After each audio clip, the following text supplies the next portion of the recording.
Okay. All right, any questions from before the break? All right, let me I'm just going to touch upon point 1 under C, the repeal of farm subsidies, rent controls and price controls on oil and natural gas. This will be an important application of the uniformity of profit principle. I pick farm subsidies as an example of a minimum price control, a price that is set artificially high. The government wants the price to be higher. It makes it illegal for people to sell below a certain minimum. Farm subsidies are similar to minimum wage laws in that you're not legally allowed, in one way or another, to have farm prices below what the government is aiming at. Rent control and price controls on oil and natural gas are examples of price controls of an opposite kind.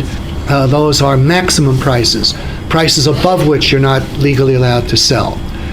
And we can use both kinds to illustrate the uniformity of profit principle and the effects of such controls. Now, the government currently pays to the farmers, I believe, something around $20 billion a year. I may be off somewhat. I saw the figure not too long ago, for the purpose of achieving higher farm prices than would otherwise exist. And the reason for the program, there are still a number of key states with 2 senators each in which the farm vote is crucial, and the paying of farm subsidies is a way, an attempt to buy a significant part of the farm vote. And the purpose is to enable people to continue as farmers, to remain in business, who otherwise would have been driven out at lower prices, which their costs would be too high to make profitable. Now, let us imagine what would happen if the farm subsidy program were abolished.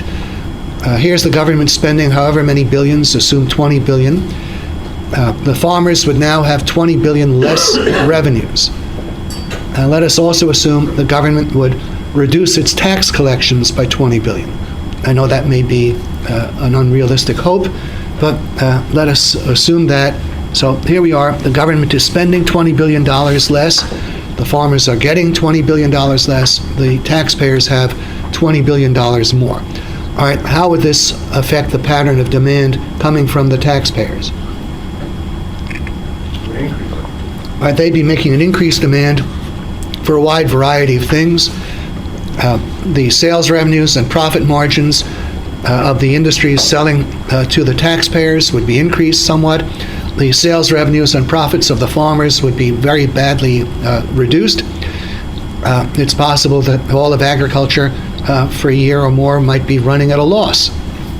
In any case, we have a situation where the rate of profit in a major industry, agriculture, plunges. The rate of profit throughout the rest of the economy is more or less is modestly increased. It's modest because it's a much broader base. The decline is concentrated. The increase is very heavily spread out. Okay, that's the immediate effect. What would be the further effect? What would happen to the amount of labor and capital employed in agriculture as the result of very low profits or indeed heavy losses? Okay, it would be decreased. It would be capital and labor would be withdrawn from agriculture. Would there be alternative opportunities for people to be employed and capital to be invested elsewhere in the economy? Immediately? Well, within a relatively short time, all those areas where the taxpayers were now spending the money the government had spent. All right, so the effect is capital and labor would be withdrawn from agriculture, and more of it would be invested in other parts of the economy. And as capital and labor were withdrawn from agriculture, what would be the effect on production and supply in agriculture and on the selling prices, profit margins, and rate of profit in agriculture?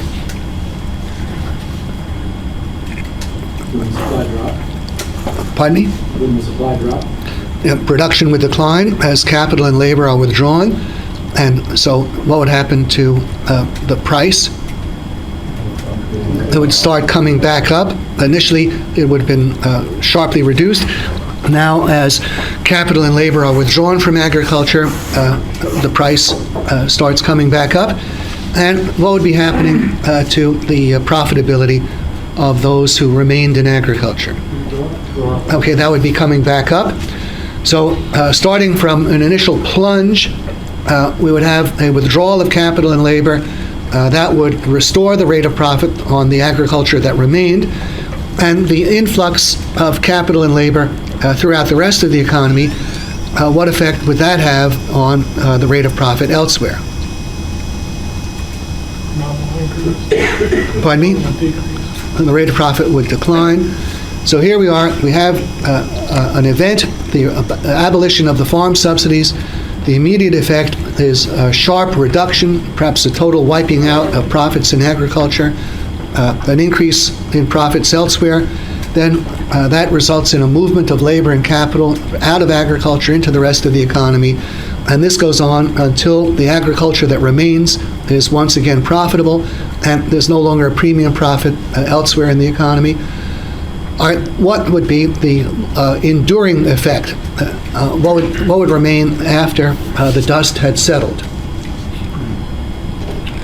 It's not going to be the rate of profit is permanently reduced or raised.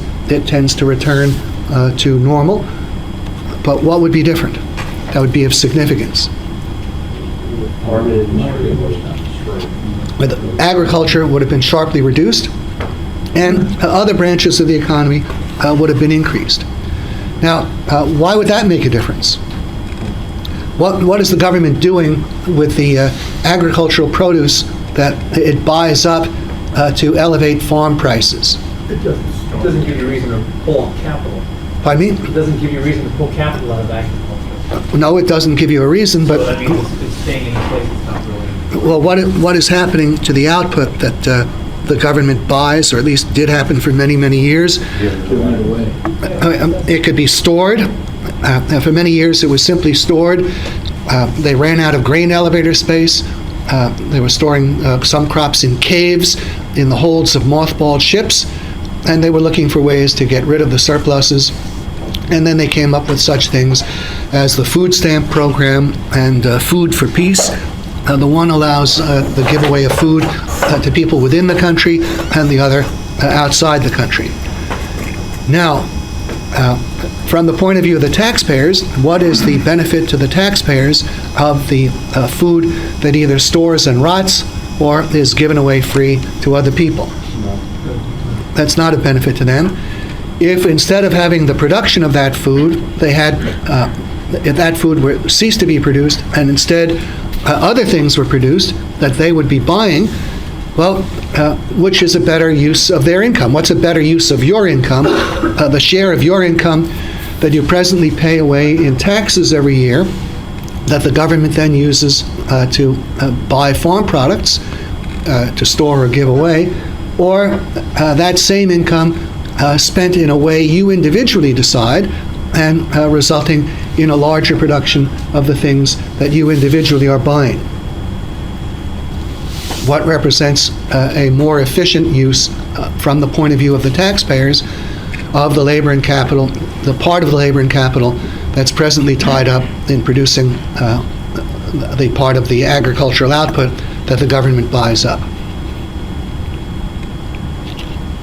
Be better served producing goods at a higher margin. It would be much better producing the goods that the taxpayers want. Mr. Zink refers to the principle of marginal utility, which is a good integration. That's in the short. Which? To discontinue the subsidies to the farmers. Well, we're looking, the short-run effect is profitability is wiped out in agriculture and enhanced elsewhere. Then the longer-run effect is profitability is restored in agriculture and reduced elsewhere. But the enduring effect is there's less labor and capital employed in agriculture, more elsewhere. And the point Mr. Zink was referring to is where would the marginal utility of the output be greater when it's in the form of food products that the taxpayers don't want, or when it's in the form of additional products that they do want? Obviously, additional products that they do want. So, Not taking into account all external social implications of that, correct? well, by external social implications, what do you mean? I mean, they did put it food for peace, which means they do export a lot to Africa, which helps cease starving across the rest of the world. Okay, let's The say, export of goods that they do export to other countries that will import our goods, it'll be Okay. sold. okay, And the huge impact on one sector of national security of our country, which is supplying ourselves with food, versus the marginal impact, your words, of increasing or decreasing the value of something else. Hoping the Okay. government will give the $40 billion back. okay. We're Now, preserving our farmland so we can say that we have some way to support ourselves in the future, should we have the need to do so. well, all right. It's reliant upon it. All right, so you're tying into Mr. Goodrich's point about securing the food supply. Right. Okay, now, people could make that point, but let me point out that the market does an awful lot to secure the food supply. And this is a major function of the commodity futures markets. See, it's not the case that we simply have a supply and people are thinking just of the immediate moment. We have a large number of professional commodity speculators who are spending their full time following every development that could affect the demand for or supply of agricultural commodities for several years out. And if anything occurs that can be interpreted as making food scarcer, reducing the supply, or increasing the demand, what does that imply about the prospective future price? The prospective future price will be higher, and if the prospective future price is higher, this relates very directly to another topic, the tendency toward a uniformity of prices over time. The price of a good in the present tends to equal its expected price in the future, or more precisely, the expected price of a good in the future tends to exceed its price in the present by no more than the cost of storage and an allowance for the going rate of return. So, you might wonder, the whole harvest might come in for some crops in September. I don't know if that's true of the wheat harvest. I think it is. So let's assume the whole wheat harvest is coming in this month and maybe as part of last month. Does that mean that the price of wheat becomes ruinously low, and then we consume it all, and next July we have famine? Is there anything that brings about a smooth rate of consumption so that we don't get into a famine situation? Well, just think of the implications.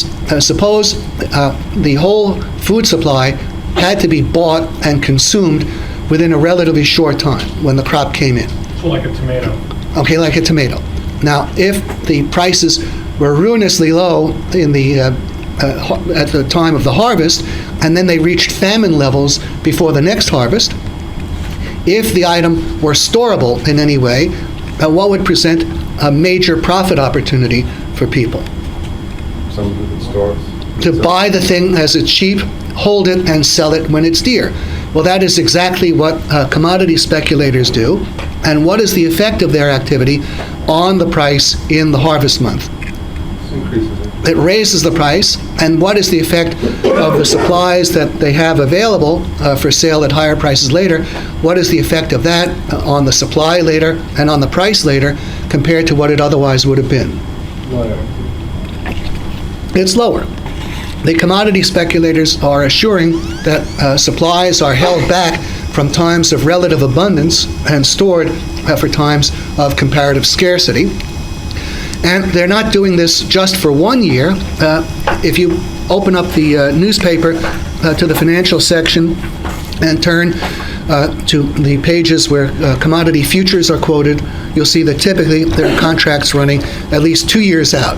So you can buy grain futures probably now for months in 2006. So they are paying attention long term. And in minerals, and the prices of agricultural land are a reflection of longer-term prospects. Mineral companies are concerned with their long-term reserves. They want to have reserves equal to many years' production. So the market takes care of this. What we're talking about is not security for the market, but something different.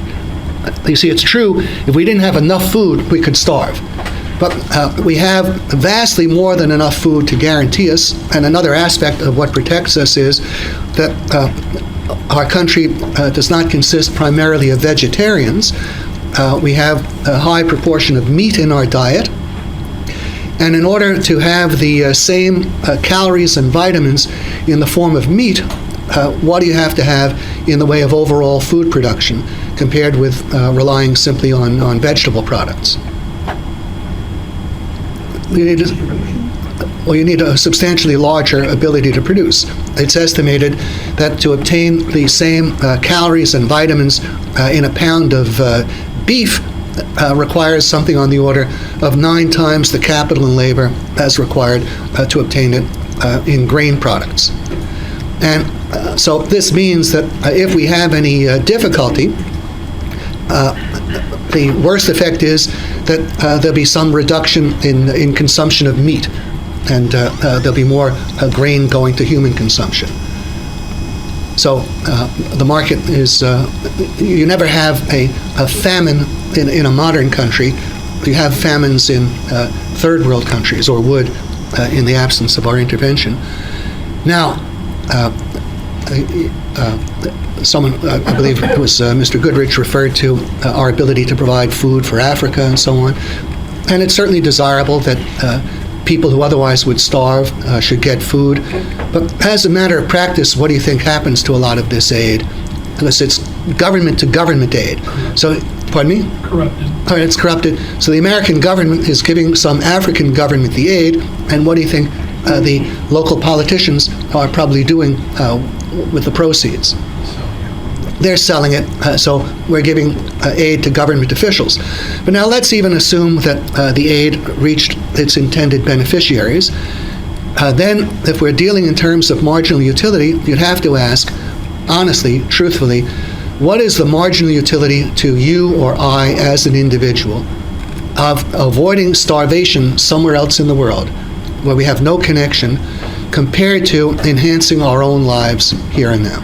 Taking into account September 11th or not? Either way. I'd much rather make the rest of the world more wealthy now than... Well, you're assuming, you're introducing an element here, you're saying...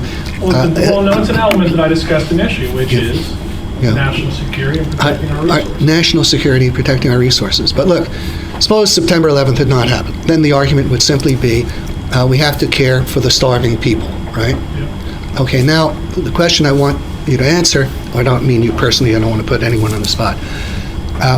From the perspective of an individual, what has the higher marginal utility? The money he's paying for his dessert, his own dessert, or the rations to keep a starving person alive in Africa or Asia or wherever. And if it is keeping the starving person alive, then my question would be, why are you having the dessert? Why haven't you contributed the money to CARE or some other program? Because as you said, we already do our $20 billion or whatever. No, but do you think I'm not contributing because we have the $20 billion of taxes? If the $20 billion of taxes weren't there, would the choice be any different? According to your economics theory, the first night, yes. Pardon me? According to your theory, the first night, yes. Of the first night? Of class. How's that? Didn't you speak about when people make more money, they tend to create more wealth for other people and give more back to society? Yes, they do, through the market, not through charity.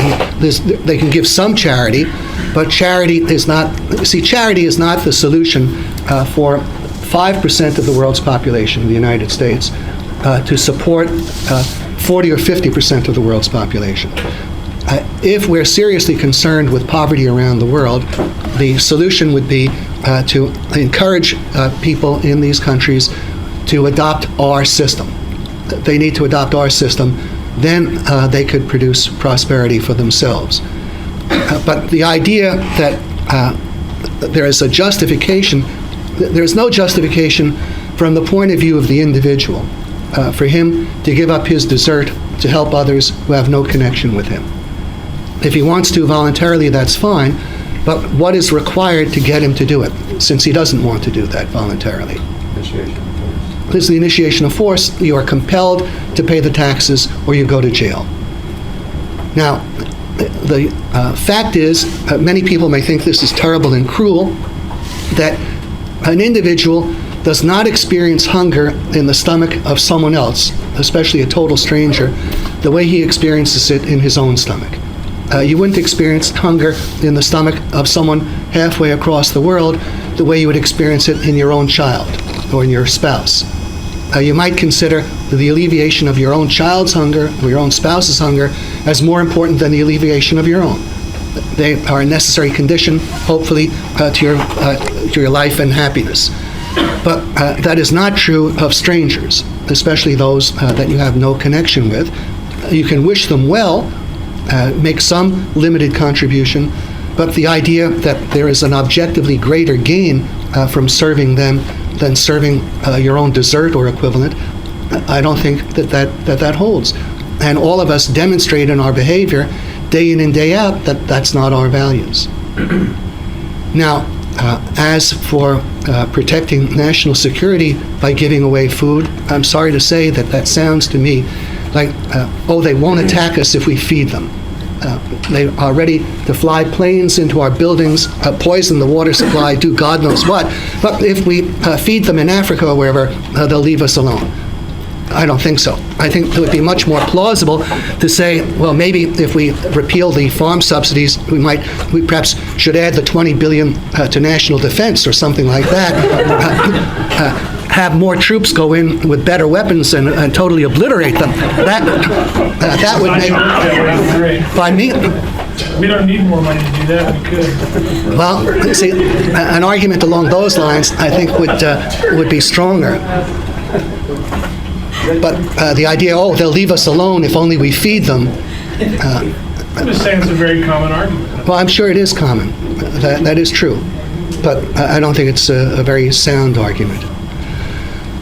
Okay. How would you go about repealing the farm subsidies? If you, I mean, that's the biggest stumbling block. I mean, I understand, I agree that the theory would hold, but in reality, you have a huge, not a huge portion of our country, but you still have the farmers that. Okay, there's the farmers. A devastating loss. Okay, let me try to make a connection. Maybe the basis won't seem clear, perhaps right away anyway. We had legislation in the last couple of years, I think it's the Sarbanes-Oxley Act, that CEOs have to sign off that they fully understand their company's accounting statements and they vouch for them. Well, why not? What would happen if we tried to apply similar standards to congressmen and senators, and we required that if they vote for a bill, they have to sign a document saying, A, they have read it and understood it, and are personally, sincerely for it, and that their vote has not been obtained by any form of payment, including the agreement of others to vote for their projects if they'll support projects that they don't personally support.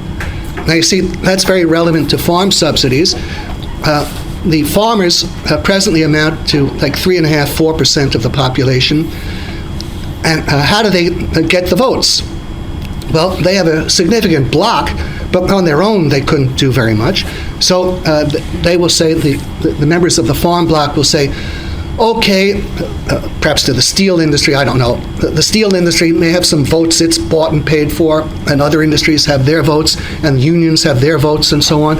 And so one group will say, okay, we'll vote for your pet project, but you've got to vote for ours. And the members of each group genuinely support only their own specific projects, but they're in effect selling their votes in exchange for the return favor from the others. Well, to me, that sounds like bribery.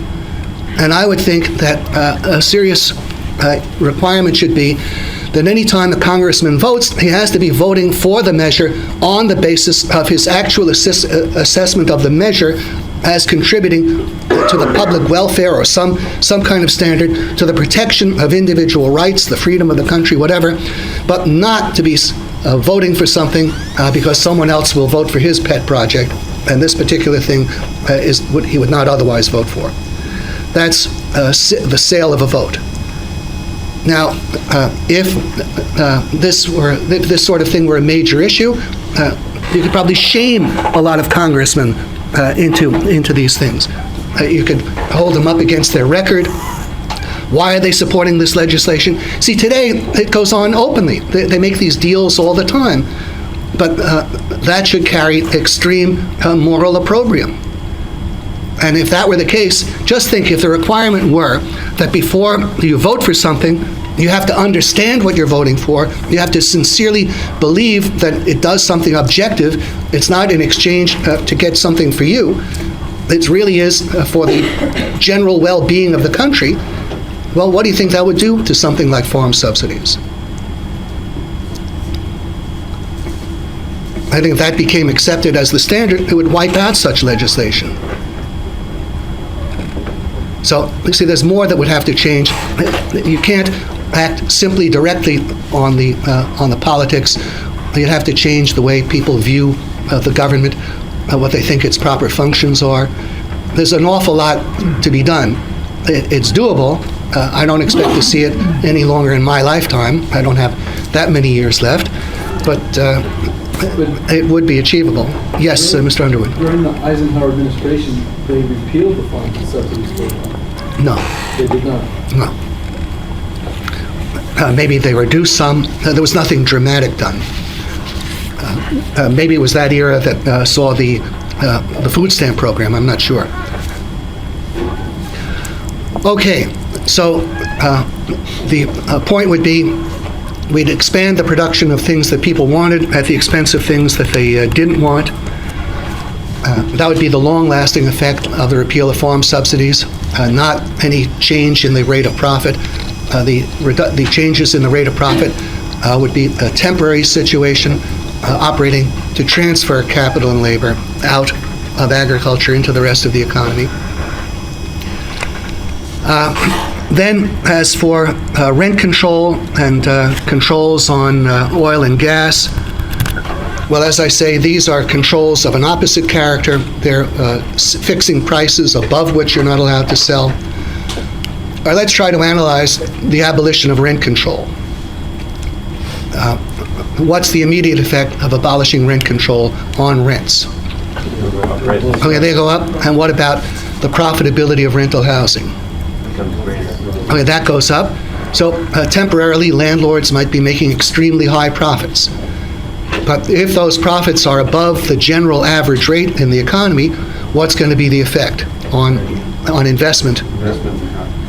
Investment in rental housing increases, and then what's the effect on the supply of such housing and on rents? More housing, lower rents, and how far does this go? Until the quantity demand. Pardon me? Until the quantity demand equals the supply. Until it reaches a uniform profitability? Yeah, until the rate of profit in rental housing comes down to the general level. But you see, notice, while it may be the case that the immediate effect of repealing rent controls is that profits on rental housing would be enormous, that will not be permanent. That will translate into a greater incentive and more means for stepped-up investment in rental housing, which will increase the supply and bring rents down to the point where rental housing yields only the competitive rate of return. Now, the longer-run effect of the repeal of rent control is that there's a larger supply of rental housing. It's not permanently more profitable. We just have a larger supply of rental housing. Then if we look at it in the still longer run, if you're a landlord, how can you increase your profitability given that there's no longer a scarcity of housing? The immediate scarcity reflected in the aftermath of rent control, that's now passed. How can an individual landlord make an exceptional rate of profit from his own properties? Increase quality. Okay, if he can improve what he offers, if he can find lower cost methods of providing it, Now, you might say, okay, here's a guy, he owns a building, a couple of buildings. What can he do about improving the methods of producing construction materials, building housing, maintaining it? Well, he personally may not be able to do very much at all. But what does any landlord want in the way of costs of maintaining his property? Higher costs or lower costs? Lower costs. When a landlord is contemplating erecting a building or making some improvement, would he want equally good but lower cost construction materials or higher cost construction materials? Lower, obviously. Now, the companies that produce the construction materials, the construction equipment, whatever, that produce boilers, electric wiring, paint, whatever, they know that their market, the landlords, wants to have the best quality at the lowest prices because that's what they need in order to be profitable. So that's what makes the companies producing the construction materials and construction equipment, etc., and the boilers and wiring and so on, that's what makes them, that motivates them to cut their costs and improve their quality. So this is how the process comes about. And then those landlords that are first to take advantage of the changes or that judge the market more correctly than others, they're in a position to make special profits. Suppose you have a market with growing income. The standard of living is rising.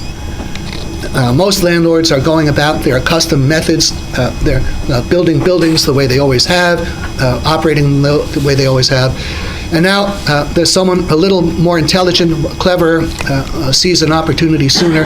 He recognizes that there's a large segment of the rental housing market that can afford something more. They would like to have not only a place to live, but also a swimming pool, maybe tennis courts, whatever, improved amenities. And so he offers that, a higher level product. Well, if he judges the change in the state of the market correctly earlier than others, what's going to be the effect on his profit? He'll make a premium profit. This is a further way to make a premium profit, to anticipate changes in consumer demand ahead of others. It doesn't have to be that you introduce a new product or a more efficient method. There can be the same products and methods of production, but if demand is changing and you anticipate the direction in which it's changing and you're there with a supply to meet the demand, you'll do very well. In the years after World War II, those developers who estimated correctly that there'd be a huge growth in the suburbs and concentrated their efforts in the suburbs, they did very well because they were there where the additional demand was coming. And those that were concentrating on the downtown areas of cities, they did not do nearly as well. So judging changes in the market for whatever reason, that's a way to make special profits too. And then, of course, when everyone catches on, those special profits are gone. Now, the continuing very long-run effect of a free market in rental housing, we should expect to be what? In the light of the principles I've already presented. Increased housing. Increased housing, better quality housing. There should be more and better housing at lower real cost. And I think if you look around, you can see that. Generations ago, people would have a few rooms, perhaps, and they wouldn't even have electric wiring. Today, they certainly have electricity galore, refrigerators, air conditioners, all kinds of accompanying amenities, swimming pools, tennis courts. The square footage per person, I'm sure, has significantly increased. And this is the dynamic aspect of the uniformity of profit principle. That you make profits by introducing improvements, more efficient methods. The special profit is eliminated by competition. Then you have to introduce further improvements, still further efficiencies. Just out of curiosity, during the Industrial Revolution, when working qualities were so low, why did it require the government to get involved in that and be able to square that away? Okay, you say in the Industrial Revolution, or the early years, why did it require the government to get involved? Well, nothing required the government to get involved. the government got involved because people's ideas were that the capitalists are growing rich at the expense of the poor. They thought that. Now, for centuries, people were much poorer. If you look at conditions in the Dark Ages and the Middle Ages, the death rate was enormous. Life was short for those who survived childhood. If you had any kind of illness, just imagine you lost some teeth, you couldn't replace them, you broke an arm, it would be unlikely ever to be set properly. If you have visited third world countries and seen horribly poor people, how so many of them are stooped over, they have bad skin conditions, this is what life was like everywhere. And then when the Industrial Revolution began, for the first time in human history, there was some sustained improvement, and also for the first time, people started to become sensitive about the plight of those who weren't doing very well. If you were living in a society in which overwhelming poverty was the norm, people would be very desensitized to it. I suppose you were living in a place like Calcutta or the capital of Bangladesh. What kind of poverty do you think you'd be seeing around you? It would be enormous. You'd see people dying of starvation in front of you. And this is what many, many people see day in and day out. And what kind of response do you think they have to it, most of them? Normal part of the day. Yeah, they're indifferent. They become indifferent. They accept that that's a part of the background. Now, people began not to accept it when, for the first time, they realized that there was some realistic prospect of general improvement. And they began to realize that with the course of improvement in the Industrial Revolution. Now, it's certainly true, conditions were absolutely horrible. Real wages were miserably low. Working conditions were a nightmare. There was child labor. Everything was terrible. But what improved it was precisely these efforts of profit-seeking businessmen that started introducing new and improved products and more efficient methods of production. In the early years of the Industrial Revolution, for the first time in history, poor people could get some new underwear. You know, before the Industrial Revolution, you didn't have cotton textiles. Cotton textiles were the first industry of the Industrial Revolution. Before that, practically all clothing was wool. Wool cannot be washed very often. It destroys it. Clothing was worn second, third, and fourth hand. People were walking around lice-infested.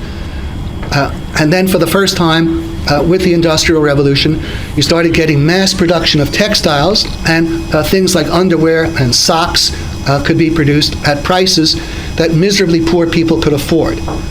So one of the things that should be kept in mind is factory production did not appeal for a long time to the upper classes. When the upper classes want something, they typically want it custom made by hand.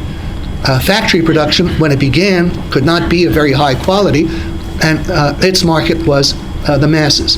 And still today, although things have radically improved, the main market for the major factories, for the major businesses, is the masses.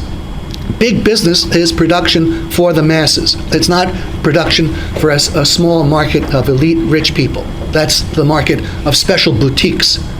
But big business is producing for the masses. And as the productivity of labor rose, see, just think what we've established in connection with the uniformity of profit principle. What's it doing to the supply of goods? What's the uniformity of profit principle doing to the supply of goods? It's progressively increasing the supply of goods. Now, what's it doing to the supply of goods relative to the supply of labor? What's it doing to the output per worker? It's increasing it, right? So we have the supply of goods rising relative to the number of workers. Well, what implication do you think that has for prices relative to wages? It's decreasing prices relative to wages. Prices fall to the extent there's more goods. There's not that much more labor. there's much more additional goods than additional labor, so prices fall relative to wages. And what does that do to the buying power of wages?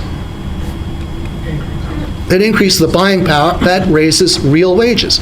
That's how the standard of living rose. Now, this was not appreciated. You see, the way most people thought of profits and the profit motive, and still do, they think of it as stealing from the masses. They think that the profits are stolen from the masses and are making them poorer. But the reality is the profits are earned by increasing and improving production, and they're saved and reinvested and increase the means of production. It's the hated capitalist pigs who are responsible for the rise in the standard of living. But people did not believe that. They didn't know that. What they thought was the capitalist pigs are pigs, and they're destroying the standard of living of the average person, and so you need the government to go after them for the average person. That's the prevailing belief. So the government intervention came about not because any actual set of facts required it, but on the basis of the ideas that people held.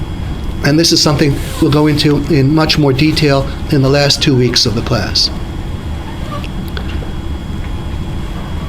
Now, these are ideas, I think, very, very different than what you're used to. I hope you can make some room for them, because I think they're logically demonstrable, and the alternatives are indefensible. Yes, Mr. Levy? Oh, the projector is off? Okay, thank you very much. Let me put it back on.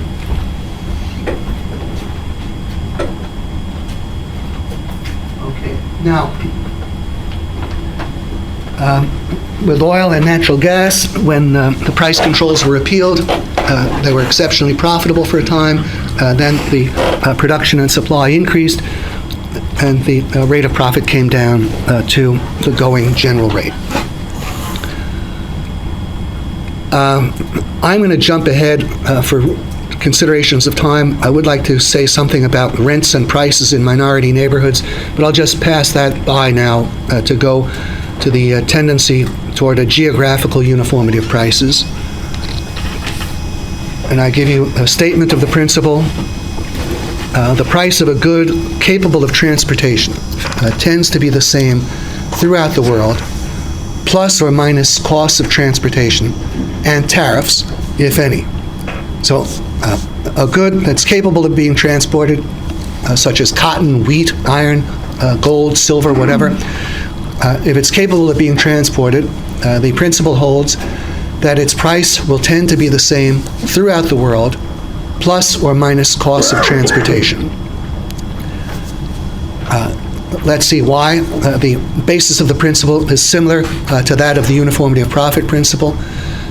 Suppose we have a price of wheat in New Orleans and another price in Liverpool, England. Imagine the price in New Orleans is initially $1 a bushel, that in Liverpool were somehow $3 a bushel, and assume that the cost of transporting a bushel from New Orleans to Liverpool was 25 cents. Okay, if you can buy a bushel in New Orleans for $1, cover the 25-cent cost of transportation, what kind of profit are you looking at? $1.75 per bushel. All right, well, don't you think there are people around eager to jump at such a profit opportunity? Okay, and they would. Now, as they do, what is the effect on the demand for wheat or whatever in the low-priced market of New Orleans? What would be the effect on the demand as people are jumping in to buy in order to ship to Liverpool? Demand goes up. Okay, the demand in New Orleans goes up, and what's going to be the effect on the price in New Orleans? That'll go up. And what is the effect of the shipment of wheat from New Orleans to Liverpool on the supply in Liverpool? It'll increase the supply. It'll increase the supply in Liverpool, and what will be the effect on the price in Liverpool? It'll go down. So let's say we've reached the point where the price in New Orleans is now $1.75, and in Liverpool it's $2.50. So there's a 75-cent difference. Transportation cost is only 25 cents. Isn't there still a profit opportunity? Well, what will be the effect? Okay, there'll be more buying in New Orleans, more selling in Liverpool. The price in New Orleans will rise higher. The price in Liverpool will fall further until what is the difference? When will it cease to step up? When the transportation cost. If the price fails to allow for transportation cost, let's say the price difference were 15 cents a bushel, well, then wheat would not move from New Orleans to Liverpool. The price difference has to get to more than 25 cents for it to move, and will tend not to get much above 25 cents. So this is why the principle operates. And I say the basis of it is in the fact that it pays to buy in the cheaper market and sell in the dearer market, which has the effect of raising the price in the cheaper market and lowering it in the dearer market. Now, this principle has some significance and applications. One significant aspect is why, in the modern world, local crop failures no longer result in famines.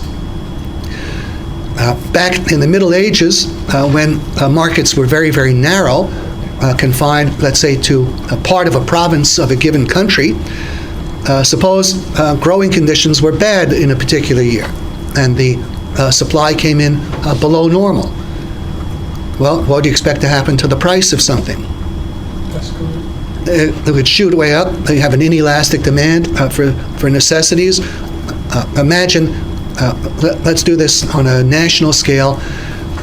Suppose the normal wheat supply in France, the wheat crop in France, comes in 50% below normal.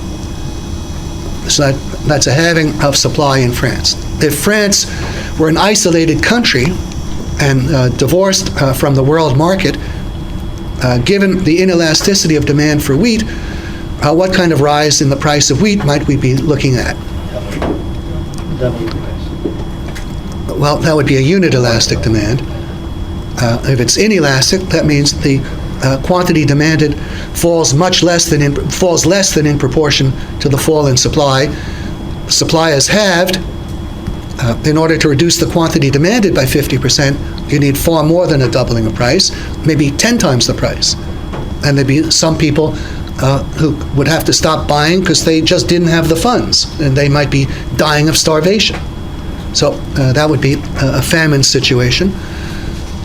All right, but now, if you allow for the uniformity of price principle, what will happen once the price of wheat or anything else inside France or wherever gets above the outside price by more than the cost of inbound transportation? Then people start buying abroad, shipping it in, and when they buy abroad, the world market price goes up, but the domestic supply is replenished, and so what is the effect on the rise in the domestic price? It's controlled. Pardon me? Well, we know it's going up, but will it go up by a factor of 10? And what's the effect insofar as supplies come in from outside in response to a rise in price? If supplies can come in time, it will lower the price in the domestic market. The price in the domestic market will rise much less. It won't rise by a factor of 10. Let's try to understand by what kind of factor it would rise.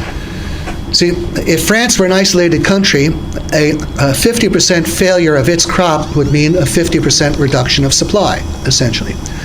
But if France is now part of a world market, and if we assume that French output only represents 5% of the world output of this item, and there's a 50% reduction of supply in France, 50% reduction in production in France, what kind of global reduction is 50% in France if France amounts to 5% of the world market? 2.5%. Now, what this means is that when France becomes part of the world market, its 50% supply failure translates into a 2.5% global supply failure. Now, allowing for an inelastic demand for wheat, well, if there's a 2.5% reduction in supply, the price will rise more than in proportion, so maybe it rises 10%. We're looking at now a 10% rise in the world market price of wheat instead of a 900% rise. See, it's much smaller, because each country's production becomes a smaller fraction of the global production. Instead of being an isolated totality, it's now a fraction of a much larger global market. And that means that any given supply failure on a local level translates into a much smaller event. Now, to what extent would the price rise in France? Instead of rising on the strength of a 50% supply reduction, it'll rise on the strength of what? Oh, yeah, there's a 2.5% supply reduction. Now, actually, it could rise somewhat more than that. If it were the case that France was neither importing nor exporting wheat beforehand, but now they'll have to import it. And so, in addition to the 2.5% rise in the world market price, they'll also have to cover the cost of inbound transportation. If before they didn't have to do that, that will also add to the price. If before the failure they were an exporting country, if they were exporting, that would mean what about the price in France compared to the places to which they were exporting? If while they were exporting, the price in France would be lower than in the areas to which they were exporting by outbound transportation costs. You see, why would France export wheat to Britain unless the price were higher in Britain than in France by enough to cover transportation costs?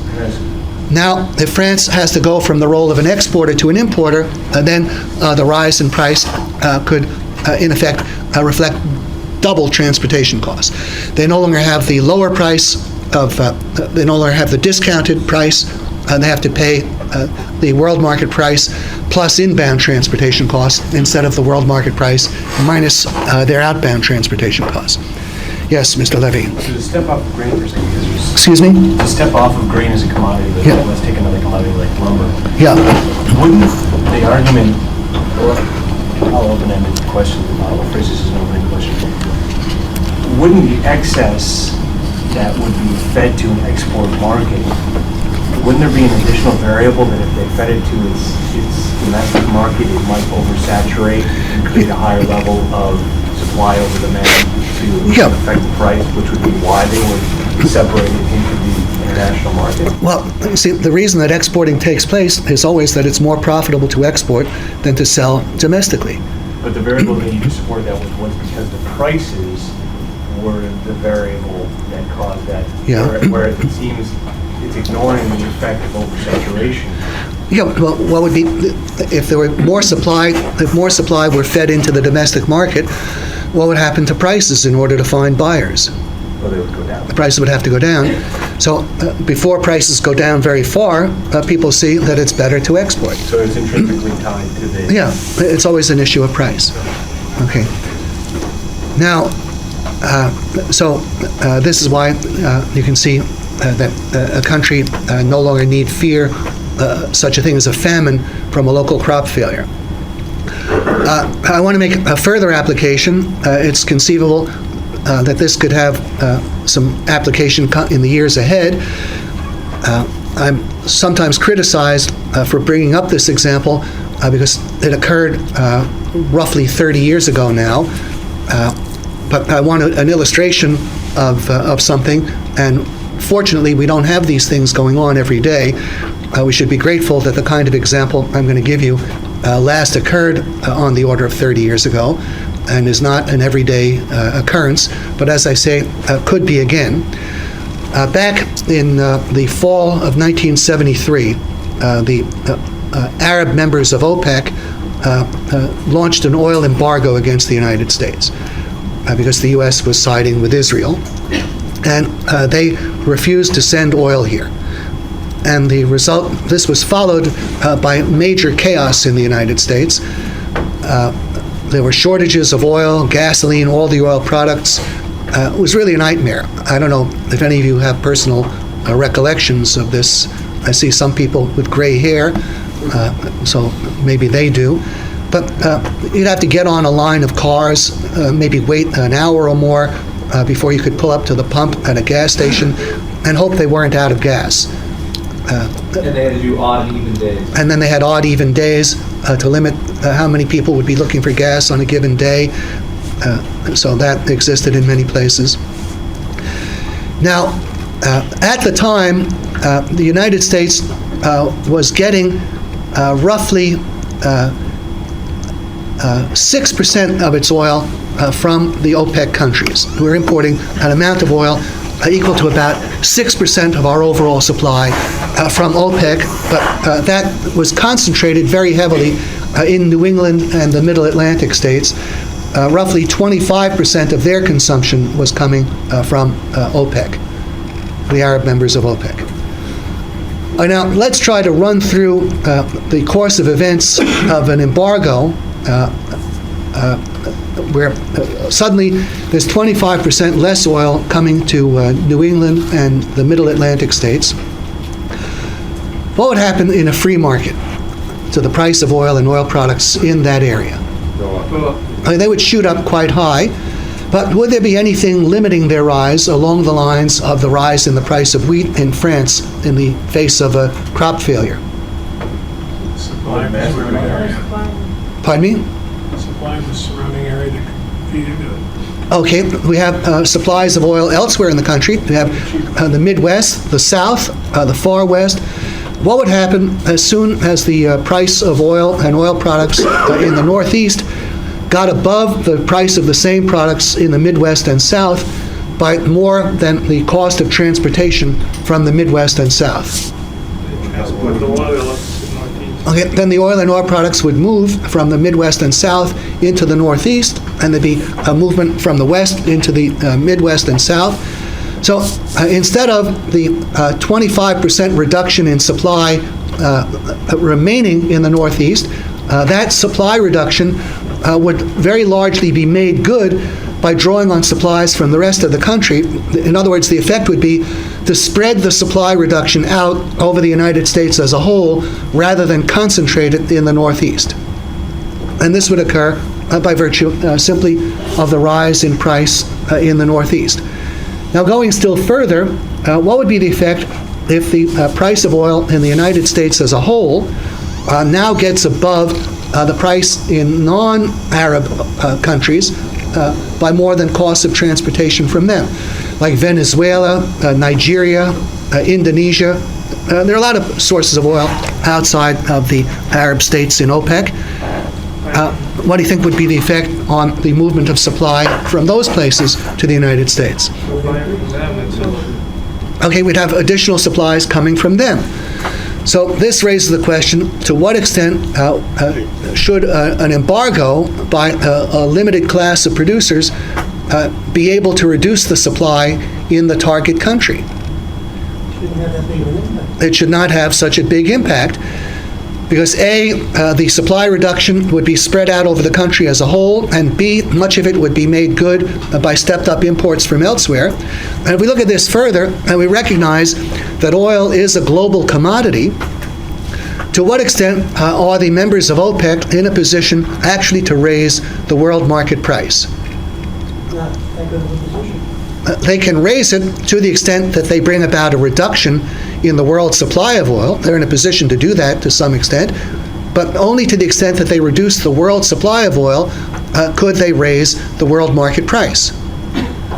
Now, which country do you think, if there is a reduction in the global supply of oil, to what extent do you think the United States in particular would be in a position where it would have to absorb most of that reduction? Not most.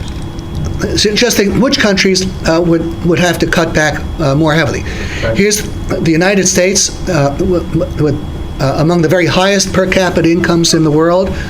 Then there are many, many poorer countries. So if there's a lesser supply of oil, who do you think is going to bear the brunt of the supply reduction in a free market?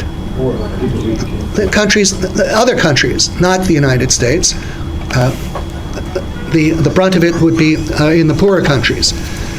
So the implication is that the Arab members of OPEC would not be in a position to do very serious damage to the United States in a free market. Now, a further point, If they don't reduce the world supply of oil, if they just don't want to sell to us, but they chose to sell what they had been selling to us to others. I suppose they say, okay, we're not shipping oil to these terrible Yankee pigs or whatever, but we'll sell that oil in Europe and Japan. Do you think they'd be able to raise the world market price of oil at all? Not beyond transportation costs. No, they wouldn't be. See, a good analogy that I use in the book is putting water in an ice tray, and the kind of ice tray that has a removable insert to form the cubes.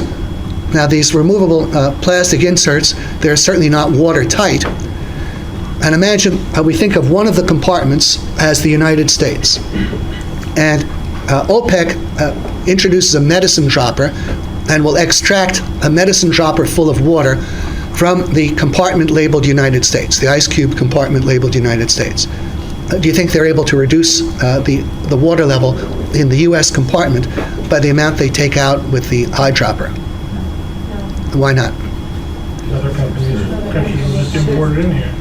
Because the water will flow from the surrounding compartments. There's a tiny, for an instant, a nanosecond or less, there's less water in the U.S. compartment. That means lower water pressure than in the surrounding compartments. The water will move from the areas of higher pressure to lower pressure in the process, equalizing the pressure throughout the tray. Well, the uniformity of price principle is similar. Reducing the supply in the U.S. Temporarily raises the price in the U.S. relative to prices in surrounding areas, and supplies will move in the process, raising prices outside, lowering the price in the U.S.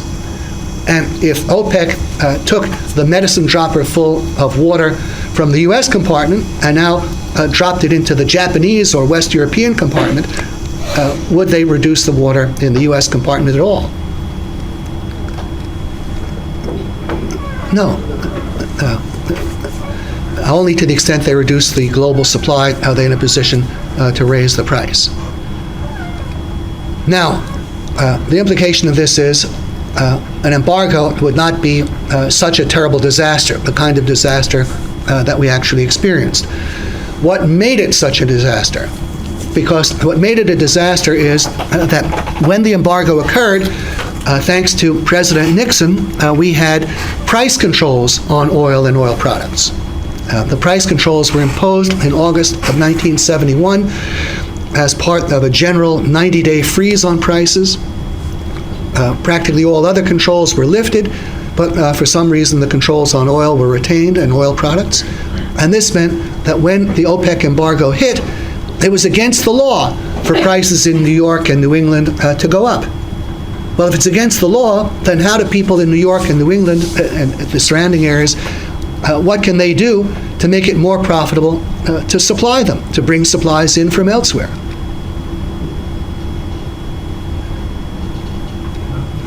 They can't do anything. They're paralyzed by the government.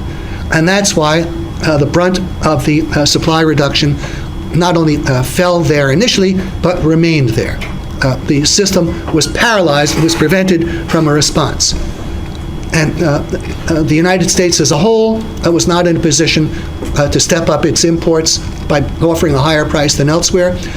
As a matter of fact, while we froze the price, OPEC did reduce the world supply. The world supply of oil was reduced, and the price rose significantly, very sharply, in markets like Rotterdam and Yokohama.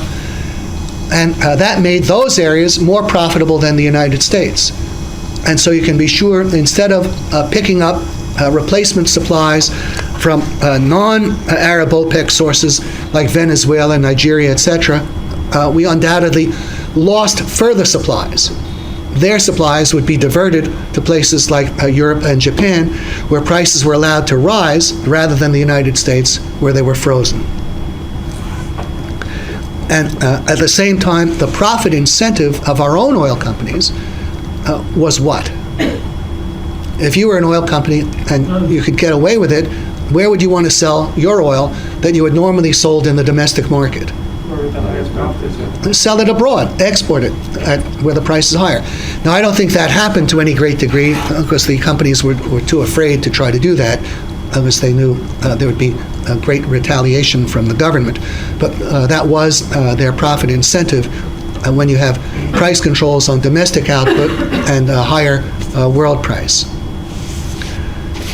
Now, I won't even go into the export of Alaskan oil to Japan in the interest of time. If by some miracle we cover everything, we can go back to some of these things. How did that embargo get lifted? How did it get lifted? Well, at some point the Arabs relented, but that wasn't what solved the problem. The worst aspects of the situation were overcome around April of 1974. See, up to that time, the government was simply controlling prices in the United States, and they had no way to control prices outside the United States. So if oil is controlled in the United States, let's say at under $10 a barrel, and it's above that outside the United States, we're not going to import very much. Well, in April of '74, they changed the price control formula in a very important way. They adopted a weighted cost base with respect to crude oil. Domestic production was still price controlled. I think at that time, domestically produced crude oil was controlled at about $5 something a barrel. And imported oil, which we could not control imported oil, and we were importing altogether on the order of half of our oil. And the half that was imported was factored in at uncontrolled world market prices. So if oil is selling at $10 a barrel outside the United States, but $5 a barrel if it's domestically produced, the price control authorities took the attitude the weighted cost average of a barrel of crude oil would be about $7.50. Half at $10, half at $5. So the weighted cost average was $7.50, and they allowed the price of oil products to be set on a cost base of $7.50. So this meant the price of oil and oil products was now high enough to cover the uncontrolled world price. So now we started importing significant quantities of oil again. We stepped up our imports. And then at some point, the OPEC embargo was lifted as well. But it really wasn't the OPEC embargo that did us the great harm, and its lifting wasn't the thing that solved the problem. Okay, well now we're at this other principle that we've already touched upon, the tendency toward a uniformity of prices over time. And I basically explained this principle. I think if something is storable, the prospective future price will not be able to exceed the price in the present by more than the costs of storage plus an allowance for the going rate of return on the capital that needs to be tied up. So if soybeans are $5 a bushel today, and their prospective price in the future were $10, it would pay to buy soybeans at $5, store them, incur the storage costs, so long as you can make a minimum proper rate of return. And the effect of this additional buying is to raise the spot price, the current price, increase the supplies available for the future, and reduce the future price. And you can see that there's a definite pattern of futures prices. They're all related. The prospective future prices will tend to equal the present prices plus cost of storage plus an allowance for the rate of return. Now, if there's a harvest, then in the harvest month, the future price for the harvest month can suddenly plunge.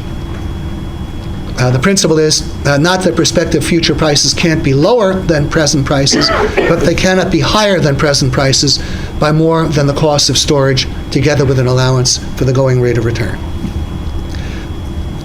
And if you follow weather reports, if the orange juice crop is coming in and there's fear of a frost in Florida or wherever they're growing large quantities of oranges, what will that do to the price of orange juice futures and the current cash price of orange juice, concentrated orange juice?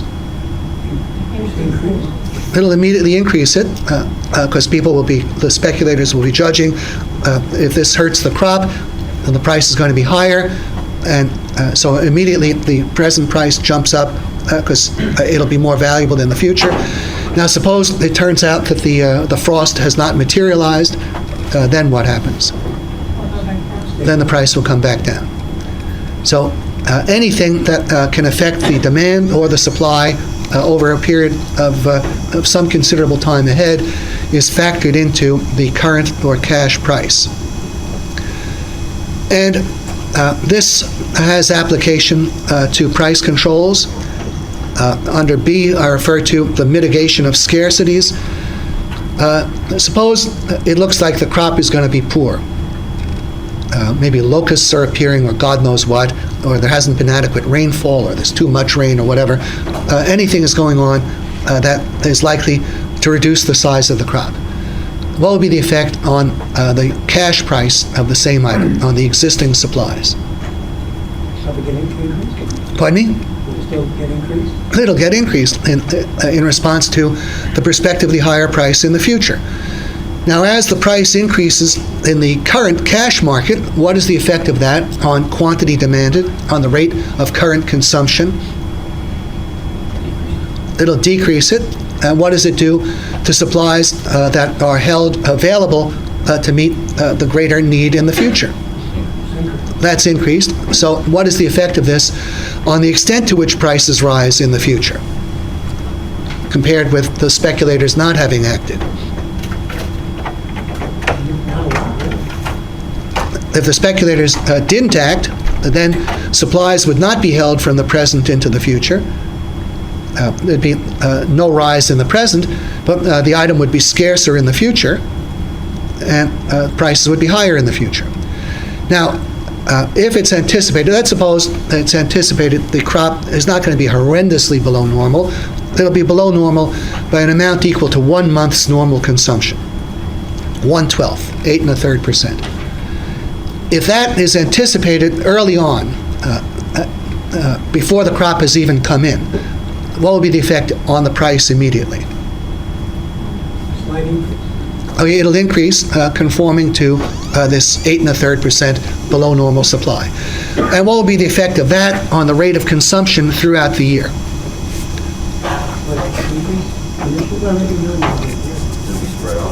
There'll be a decrease in the consumption over the year. The price will rise sufficient to reduce consumption equal to the reduction in supply.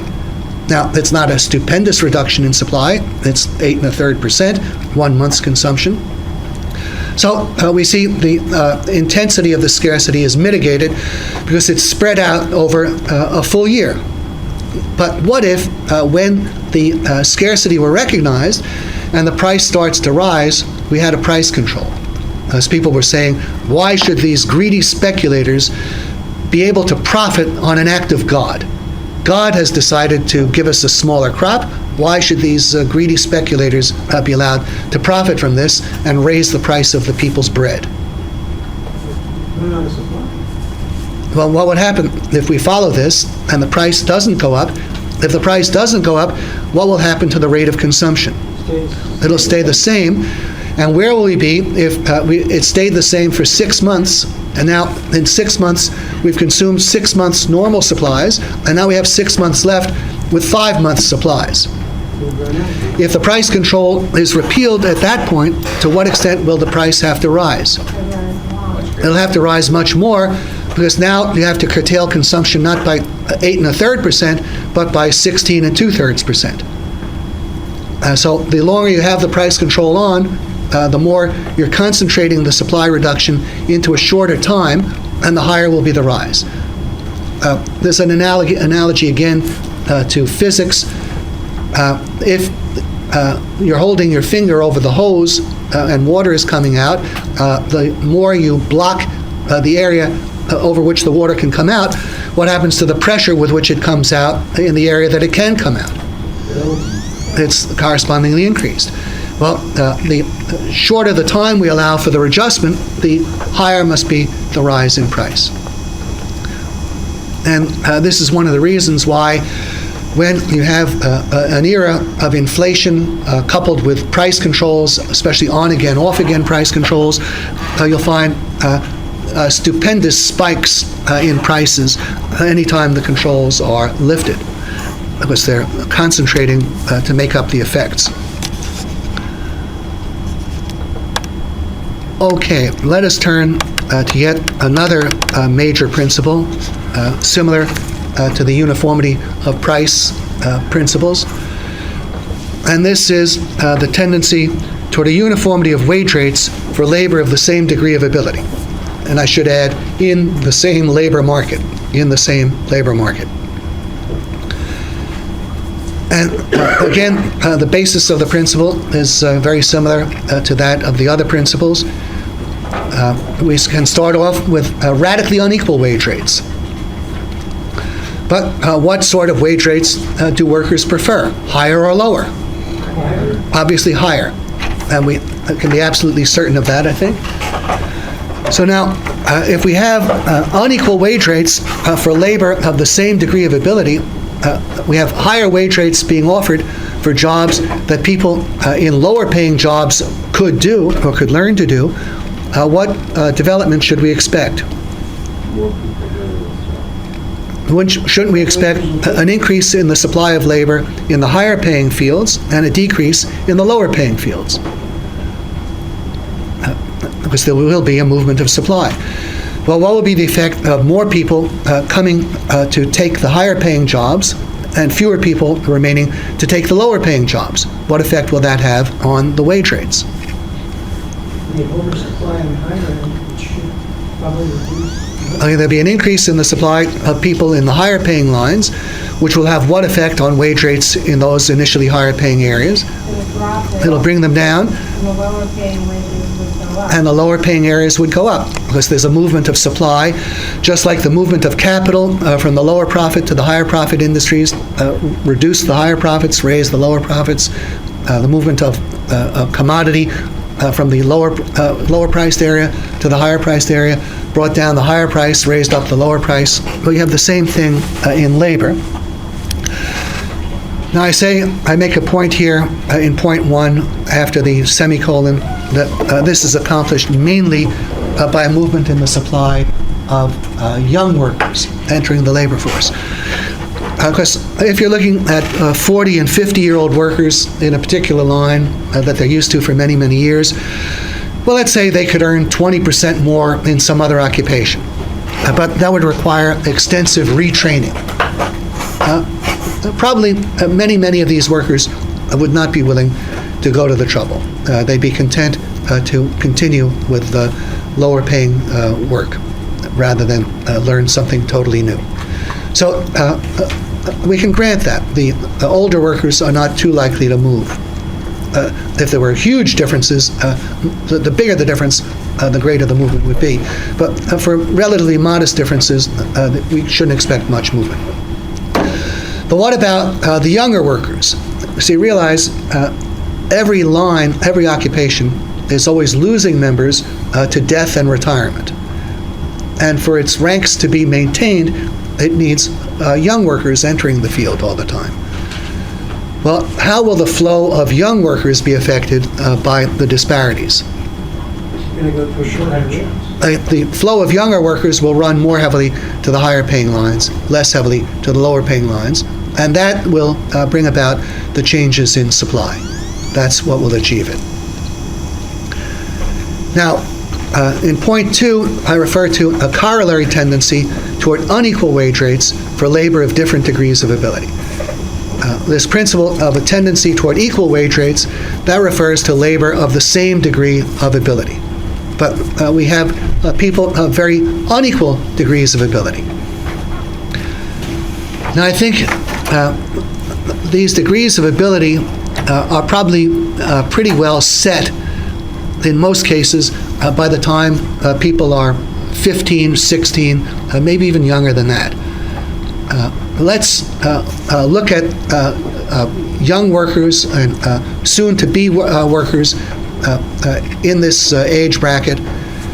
And now some of them have limited potential. Many of them have very limited potential. Perhaps the majority, or a great many of them, certainly a very high percentage, will not be able to become more than an unskilled worker. There's a further group that is capable of becoming skilled workers. Let's say one group is defined by the limit of its ability is to work in a factory or drive a bus. There's another group that has the potential to learn some skilled trade. And then there's a third group that has the potential to pursue various professions, doctors, lawyers, whatever. Now, I think it's the case that, at least by and large, not in each and every instance, but on the whole, that there cannot be very much movement from the ranks of those who by the age of 15 or 16 have defined themselves as not being able to do more than unskilled work. There can't be much of a movement of supply from that group into the supply of skilled workers, and not much of a movement from the group that is capable of skilled work going into the professions. So there's a kind of dichotomy, or perhaps that's not the right word. There are grades in the labor market, at least three, maybe more than three. At least we can distinguish between unskilled, skilled, and professional level workers, and perhaps some more than that. Now, the way that the uniformity of wage rate principle would apply, I think, is at least at three distinct levels. There is a tendency for the wage rates of unskilled workers to be equalized at one level. And there can still be further factors, too, that we'll get to. But let's say there's one tendency toward an equalization of the wage rates of unskilled workers among the different occupations. So factory workers and bus drivers should earn comparable wages. There's another tendency toward an equalization of wages at a higher level among skilled workers. So plumbers and electricians should be tending to earn comparable wage rates.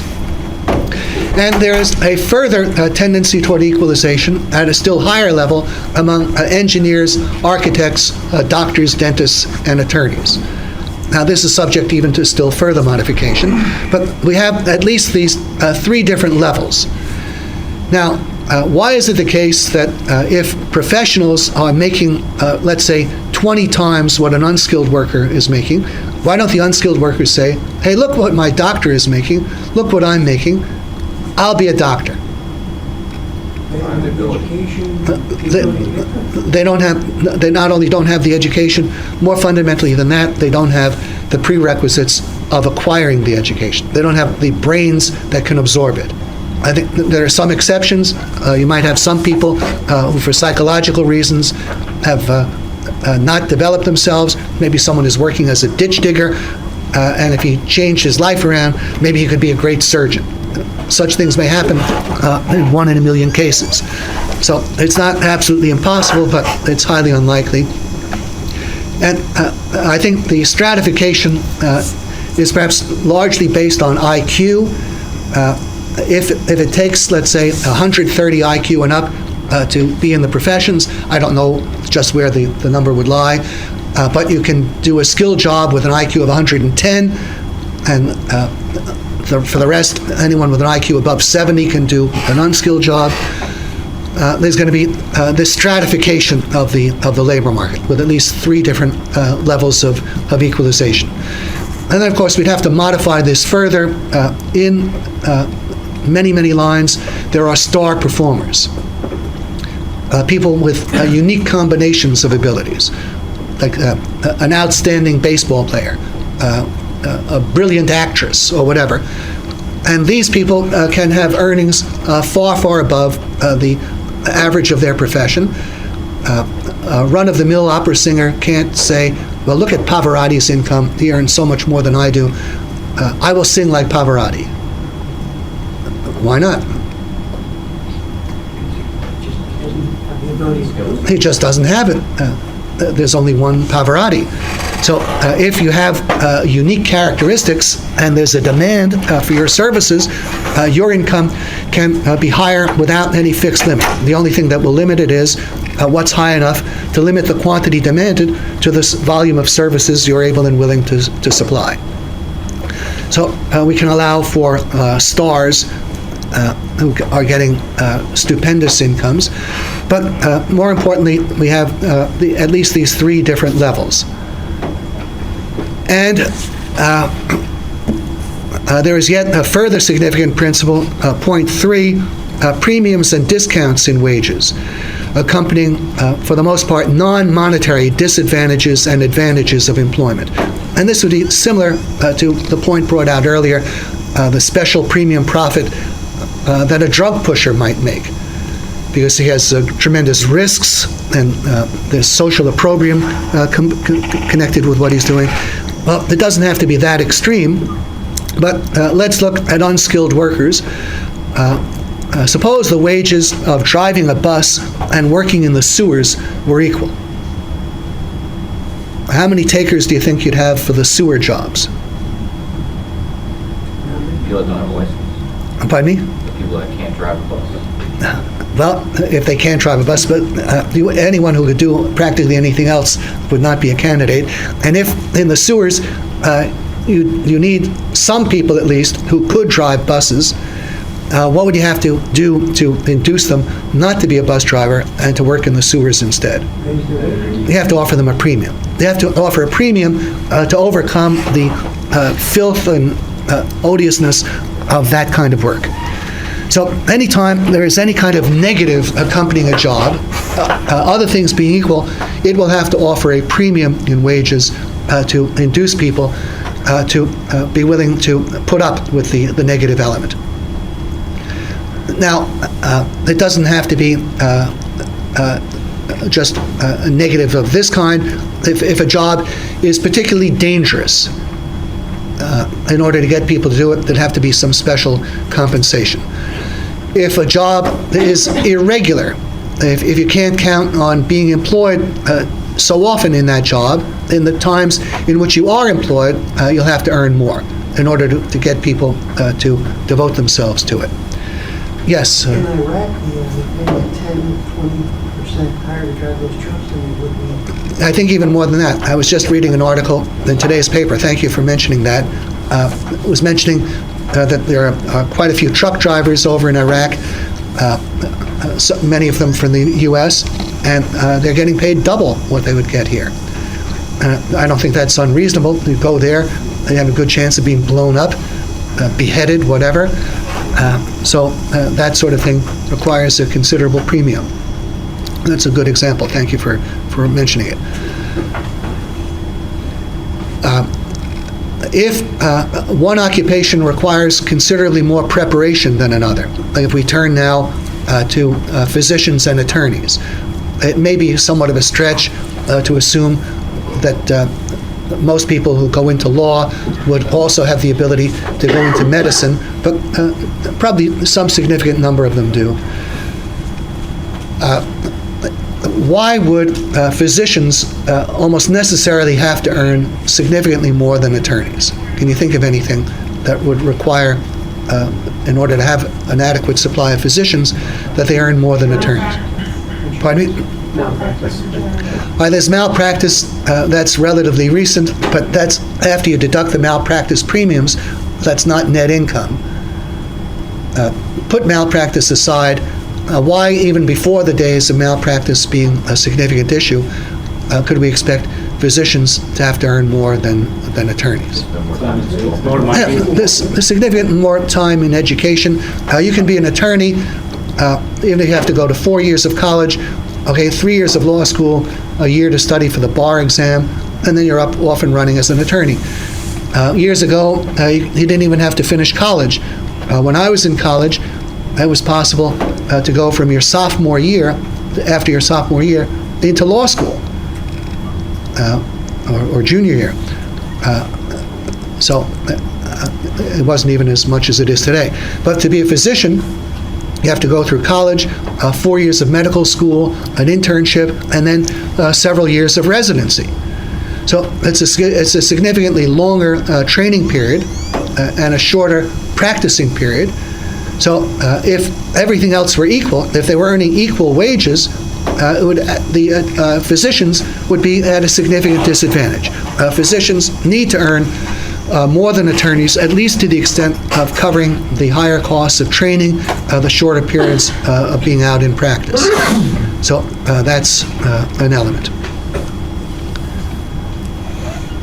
So we have at least three principles governing wage formation. The tendency toward equal wage rates at the same level of ability, modified by premiums and discounts for any negative, and also I should mention discounts for a positive.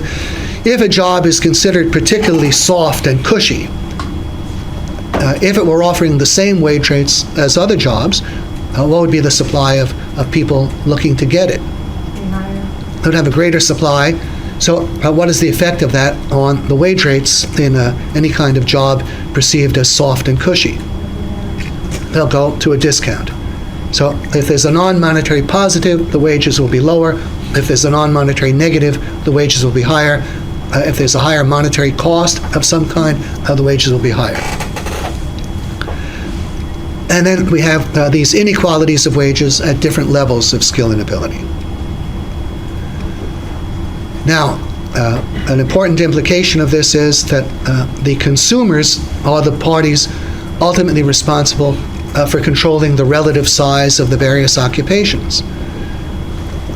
Just imagine that the consumers, for whatever reason, decided they wanted more literature, they wanted to buy more books and magazines, and a smaller quantity of products made of wood. How would this affect the demand for printers versus carpenters?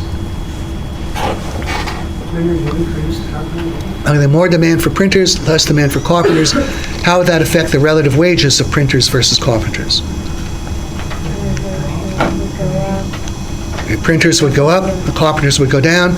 How would that affect the supply of young workers entering the two fields? Okay, the number of printers would be greater, the number of carpenters would be smaller. So the consumers, by a change in their pattern of buying and abstention from buying, would bring about a change in the relative size of these occupations, just as they bring about changes in the relative size of the various industries. Now, suppose we have a case where the consumers are changing their pattern of buying and the labor is not able to move. Imagine the consumers, for whatever reason, who are buying more products requiring skilled labor and fewer products requiring unskilled labor. And the unskilled workers simply lack the capability of becoming the skilled workers. So there can't be a movement of supply. Prices would go up. Okay, what would be the effect, Mr. Zink? Yes? The prices would go up. The price of what? So the services or goods that they wanted that required that. Okay, the wages of skilled workers, Yeah. they'd go up. The prices of goods and services, to the extent they required skilled labor, would go up. Yeah. What about the wages of the unskilled workers? They would go down. And the cost and prices of goods and services, to the extent that unskilled labor was required, they'd go down. Well, I think the implication of this example is that it's ultimately the consumers who are responsible for the determination of the relative wages of skilled versus unskilled versus professional level labor. Now, in our conditions, that is not the only factor. We have artificial inequalities as well. These are necessary market-based inequalities, but then there are artificial inequalities also. To the extent that the supply of a profession is held below what it would normally be in a free market, the wages of the people in that occupation will be higher, and the wages of people in other occupations will be lower. Let me ask you this question. What do you think is the effect of medical licensing on the ratio of the incomes of physicians to the incomes of gardeners? What is the effect of medical licensing on the ratio of the income of the average physician to the income of the average gardener? It guarantees its increase. The income of the physician is elevated because physicians are made scarcer than they would otherwise be. and not that the people who would have been physicians become gardeners, but the ratio is elevated just by the rise in the income of the physicians. The wages of the gardeners, we could assume, are unchanged. And there'll be some wages that will be somewhat lower. People who might otherwise have been physicians will have to find alternatives. Maybe some of them would be pharmacists.